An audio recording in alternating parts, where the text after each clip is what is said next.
Et la Commission européenne aussi tente de gérer la situation et pour la première fois, elle envisage très concrètement un passeport vaccinal pour voyager. Donc, c'est la présidente de la Commission, Ursula von der Leyen en personne, qui l'a annoncé via Twitter.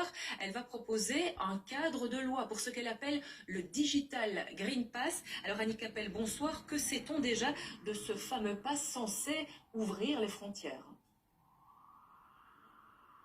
Alors, la proposition détaillée n'arrivera que dans le courant du mois, mais ce que l'on sait déjà, c'est que ce passeport vaccinal, ce certificat médical numérique, contiendra plusieurs informations. Non seulement il indiquera si une personne a été vaccinée, mais aussi si elle a été testée et si elle présente des anticorps, donc s'il est immunisé contre le coronavirus. Plusieurs informations, selon la Commission, cela permettra d'éviter toute discrimination entre les personnes vaccinées et celles qui ne le seraient pas. Alors, à quoi va servir ce passeport vaccinal? Eh bien, aux Européens de circuler en toute sécurité au sein de l'Union européenne et vers l'étranger, que ce soit pour le travail et pour le tourisme. C'est donc un instrument censé faciliter le passage entre frontières, qui est une compétence européenne. On ne parle pas ici de ce qui pourra être fait au sein des États membres. Et c'est d'ailleurs aux 27 eux-mêmes qu'il reviendra de décider quel usage précis ils feront de ce passeport vaccinal. Enfin, pour ce qui est du timing,